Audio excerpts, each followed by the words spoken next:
영상이 안 됐네요. 잠시만요.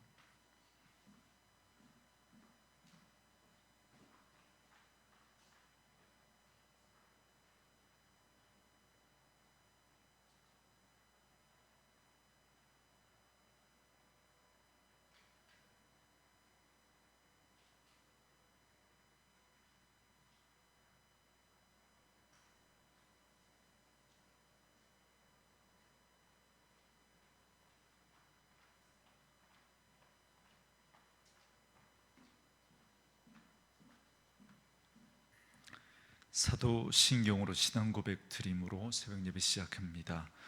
전능하사 천지를 만드신 하나님 아버지를 내가 믿사오며 그 외아들 우리 주 예수 그리스도를 믿사오니 이는 성령으로 잉태하사 동정녀 마리아에게 나시고 본디오 빌라도에게 고난을 받으사 십자가에 못 박혀 죽으시고 장사한 지 사흘 만에 죽은 자 가운데서 다시 살아나시며 하늘에 오르사 전능하신 하나님 우편에 앉아 계시다가 저리로서 산자와 죽은 자를 심판하러 오시리라.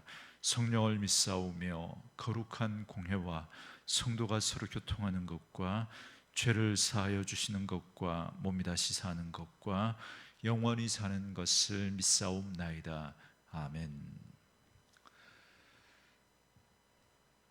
화면이 안 넘어가네요. 잠시만요.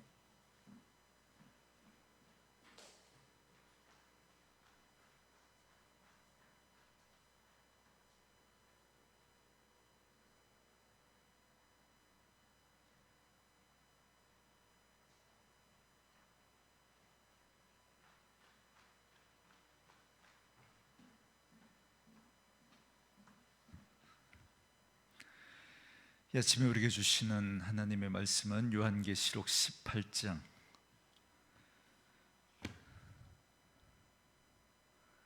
20절에서 19장 10절 말씀까지, 요한계시록 18장 20절에서 19장 10절 말씀까지 말씀 찾으셨으면 한 목소리로 같이 읽습니다. 하늘과 성도들과 사도들과 선지자들아 그로 말미암아 즐거워하라. 하나님이 너희를 위하여 그에게 심판을 행하셨음이라 하더라. 이에 한 힘센 천사가 큰 맷돌 같은 돌을 들어 바다에 던져 이르되 큰 성 바벨론이 이같이 비참하게 던져져 결코 다시 보이지 아니하리로다. 또 검은 곳 타는 자와 풍류하는 자와 퉁소 부는 자와 나팔 부는 자들의 소리가 결코 다시 네 안에서 들리지 아니하고 어떠한 세공업자든지 결코 다시 네 안에서 보이지 아니하고 또 맷돌 소리가 결코 다시 네 안에서 들리지 아니하고 등불 빛이 결코 다시 네 안에서 비치지 아니하고 신랑과 신부의 음성이 결코 다시 네 안에서 들리지 아니하리로다. 너의 상인들은 땅의 왕족들이라. 네 복술로 말미암아 만국이 미혹되었도다. 선지자들과 성도들과 및 땅 위에서 죽임을 당한 모든 자의 피가 그 성중에서 발견되었느니라 하더라.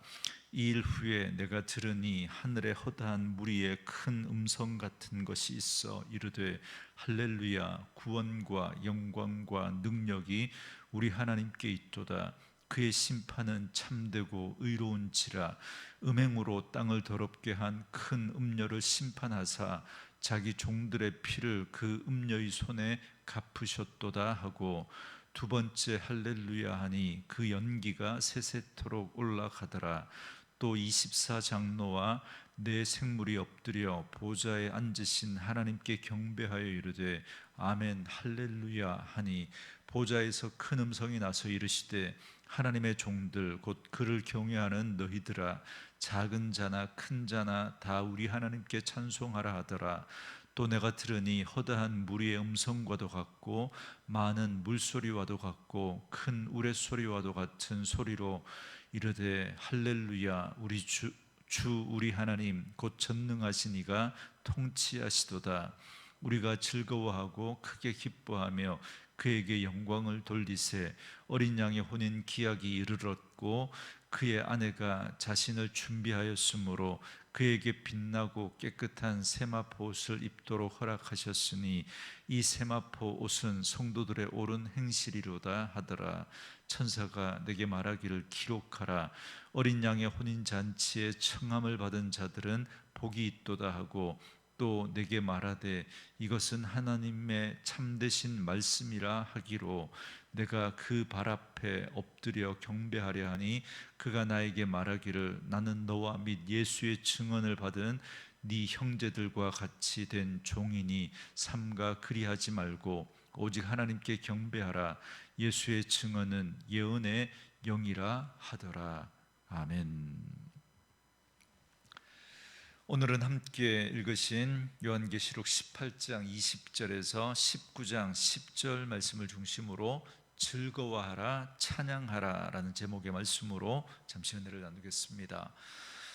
요한계시록 17장과 18장의 바벨론에 대한 심판의 말씀이 계속되는 가운데, 오늘 말씀은 계시록 전체에서 하나의 전환점이라고 할 수 있습니다.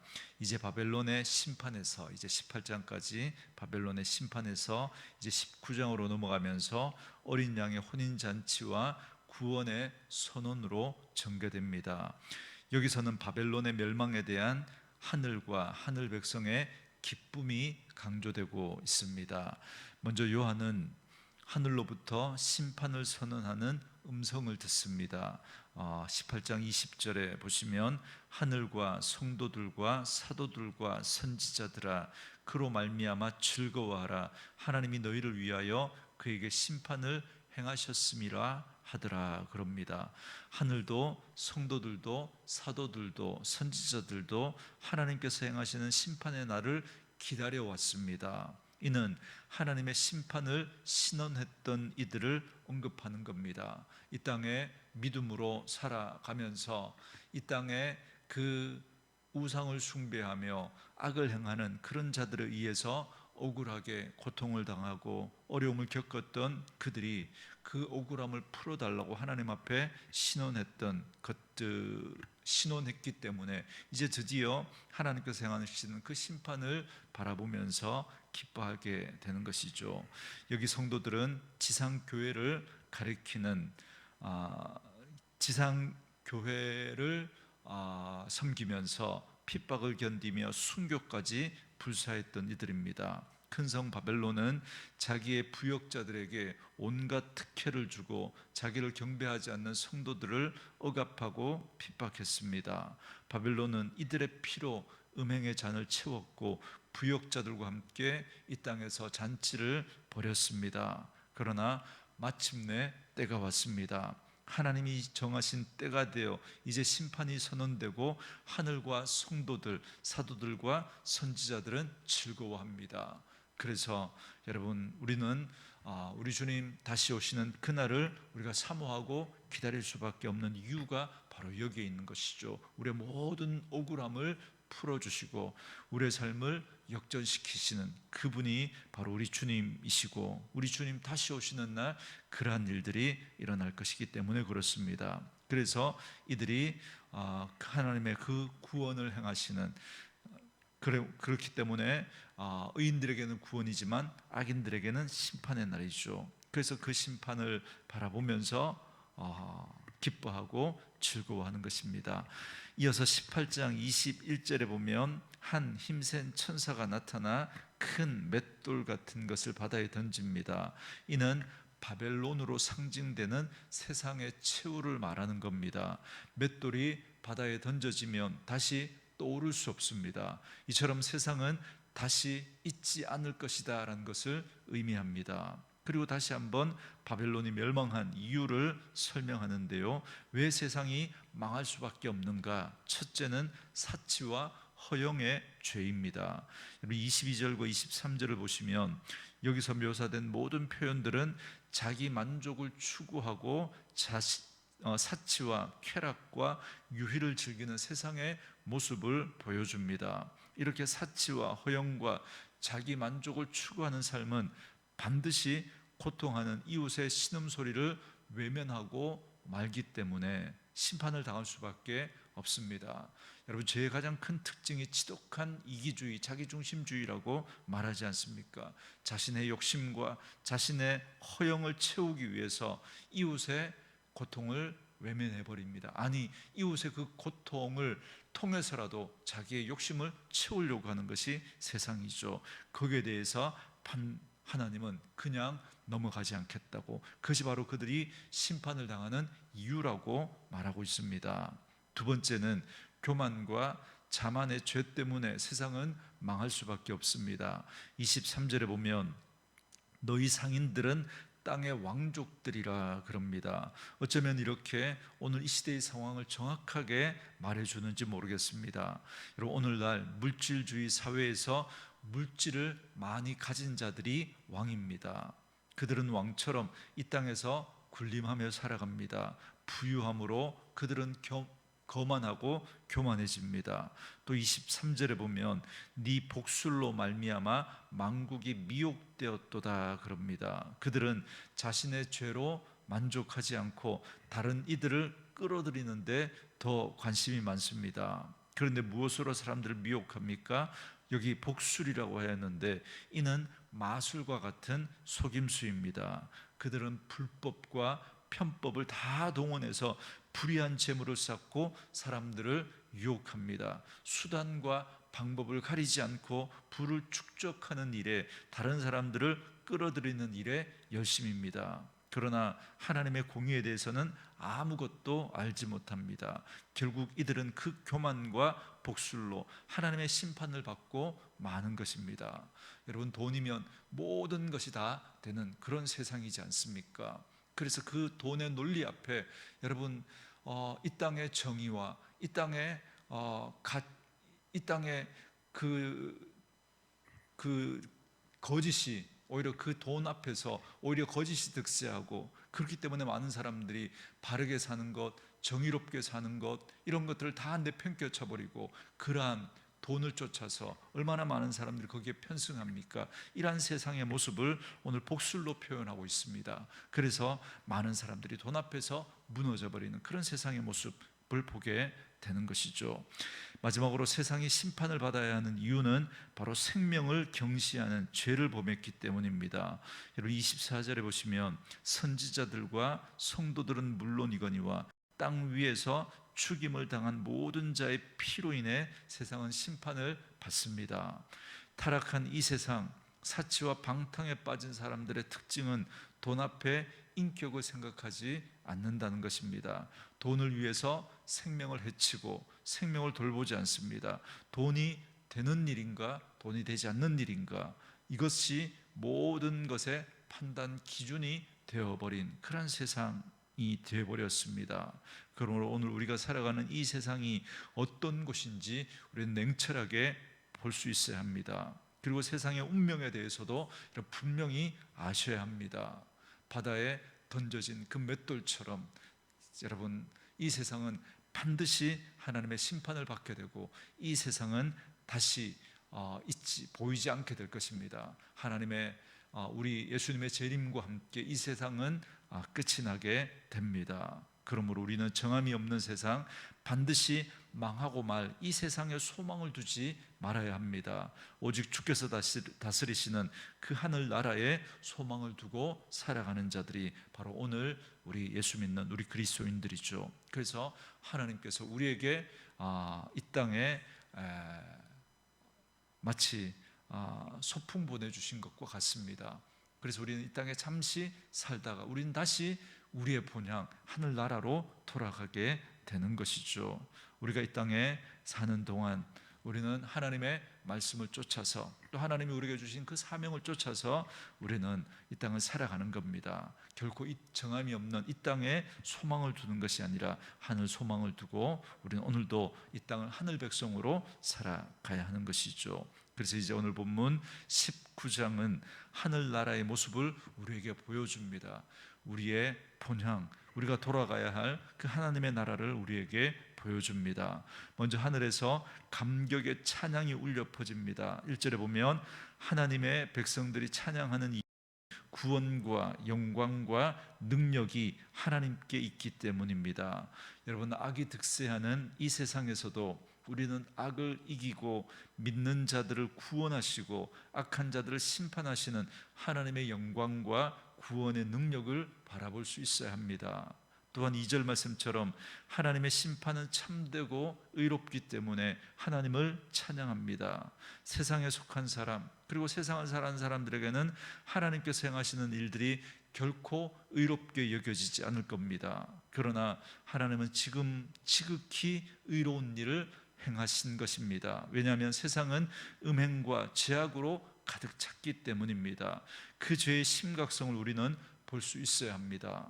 그리고 그런 세상을 심판하시는 하나님의 일들이 지극히 정당함을 우리는 분명히 알아야 합니다. 그렇다면 우리는 하나님이 행하시는 그 일들을 보면서 하나님을 예배하고 하나님을 찬양해야 하는 것이 마땅합니다.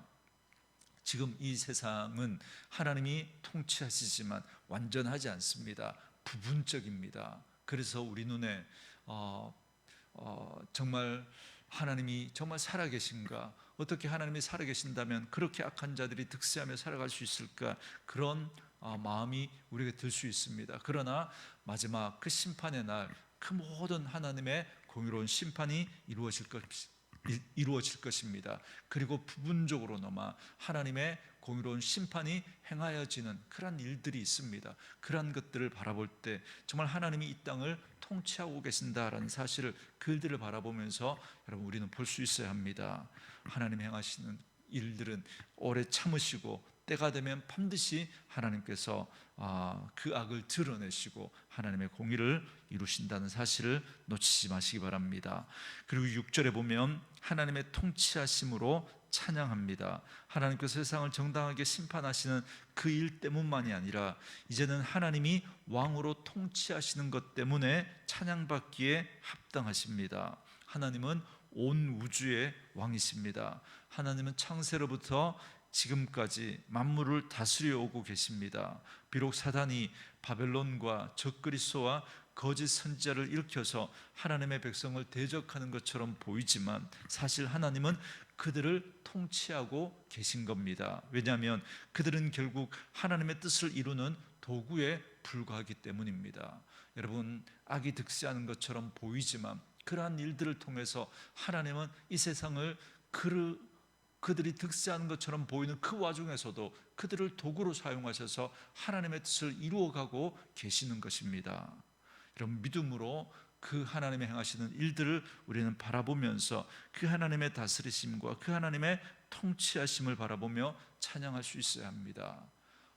더딘 것처럼 보이지만 그러나 하나님은 그 일들을 통하여서 오히려 하나님의 뜻을 이루어가고 계십니다. 오늘도 우리가 살아가고 있는 이 땅 가운데 하나님이 행하시는 그 일들을 믿음의 눈으로 바라볼 수 있는 저와 여러분 될 수 있기를 원합니다. 그러므로 하나님은 나의 주님이시요 또한 온 세상의 주님이십니다. 하나님의 주되심을 인정하는 것, 그것이 바로 참된 예배입니다. 오늘 우리가 모여서 하나님 앞에 드리는 그 예배도 우리가 받는 예배로서 너무나 소중한 예배이지만 또한 이 세상을 살아가면서 그 하나님의 주되심을 인정하며 우리가 하나님의 백성으로 우리가 거룩한 하나님의 백성의 삶을 살아드리는 그 삶도 예배입니다. 우리가 오늘 모여서 드리는 그 예배를 통해 은혜를 받고 우리의 삶으로 드려지는 예배가 바로 우리가 우리 일상의 삶을 살아가면서 하나님의 주되심을 인정하며 살아가는 그 삶을 통해서 드려지는 예배인 것이죠. 그러므로 우리는 하나님의 주권을 인정하는 삶을 살아야 합니다. 그 삶이 예배이기 때문입니다. 하나님이 세상을 통치하시고 모든 상황을 주장하고 계신다라는 사실을 기억해야 합니다. 악이 득세하는 것 같지만 하나님은 그들의 그 악을 행하는 그 일들을 통하여서 마치 모르드게가 그 장대를 높이 들어 올리는 것처럼 결국 그렇게 악을 행하지만 거기에 결국 자기가 달려 죽게 되는 것입니다. 하나님은 이 땅에 지금 그 일들을 행하고 계신 것이죠. 우리는 파도를 잠잠하게 하시는 것만이 아니라 파도를 일으키시는 분도 하나님이라는 사실을 인정해야 합니다. 여러분, 우리는 마치 바둑을 치면 뭐 9급 정도, 그러나 하나님은 정말 바둑 9단 도 넘어서는 그런 분이시죠. 그런 분이 바둑알을 놓을 때 우리는 왜 거기에 놓나 전혀 이해되지 않는 그런 일들이 이 세상 가운데 있을 수 있습니다. 하나님은 그러나 그 일들을 통해서 하나님의 뜻을 이루어가고 계신 것이죠. 그 하나님을 인정해야 합니다. 이것이 바로 하나님을 주로 고백하는 믿음인 것이죠. 이것이 바로 세상을 이기는 힘입니다. 그리고 마지막으로 우리가 하나님께 찬양을 드려야 하는 이유는 어린 양의 혼인잔치가 예비되었다라는 사실 때문입니다. 우리는 순례자로 이 세상을 살아갑니다. 그래서 이 세상을 살아가면서 여러 가지 이유로 고난을 당하고 어려움에 처하기도 합니다. 그러나 이 광야와도 같은 험하고 거친 이 길을 지나면 주께서 만세 전부터 준비해 두신 잔치자리가 우리를 기다리고 있습니다. 그러므로 인생이 고달플 때 우리는 어린 양의 혼인잔치가 있다라는 사실을 기억해야 합니다. 주님께서 우리를 거룩한 신부로 맞이하기를 기다리고 계신 것입니다. 우리는 그리스도의 신부가 되기 위해서 이미 그리스도와 정혼한 사이입니다.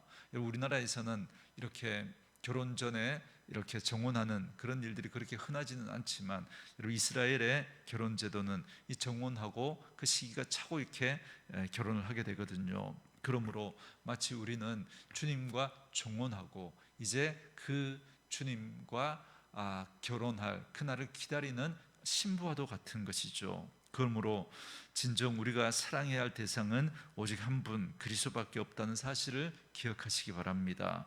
우린 주님과 정혼한 관계입니다. 주님은 이제 우리를 위한 처소를 예비해 두셨습니다. 그래서 마침내 참고 기다리는 자에게 영광스러운 혼인잔치 자리에서 우리를 맞아 주실 것입니다. 그러므로 오늘 이 땅에서 우리는 하나님을 찬양함이 마땅합니다. 하나님은 구원과 영광과 능력의 하나님이십니다. 그분은 악한 이 세상을 철저하게 심판하심으로 그의 의로우심을 나타내실 것입니다. 또한 지금도 살아 계시어 세상을 그 뜻대로 통치하고 계십니다. 그리고 마지막 때에 우리를 위한 어린 양의 혼인잔치를 준비하고 계십니다. 그러므로 우리는 이 땅에서 하나님을 찬양하며 신랑 되신 주님이 오실 그날을 소망 중에 기다려야 합니다. 정혼한 신부가 정결함으로 신랑을 기다리는 것처럼 더욱더 믿음으로 깨어서 정결하고 의로운 모습으로 다시 오실 주님을 맞이하는 저와 여러분들이 될 수 있기를 주의 이름으로 축원합니다. 주신 말씀 묵상하시면서 우리 이 찬양 함께 들으시며 기도하는 시간 갖겠습니다.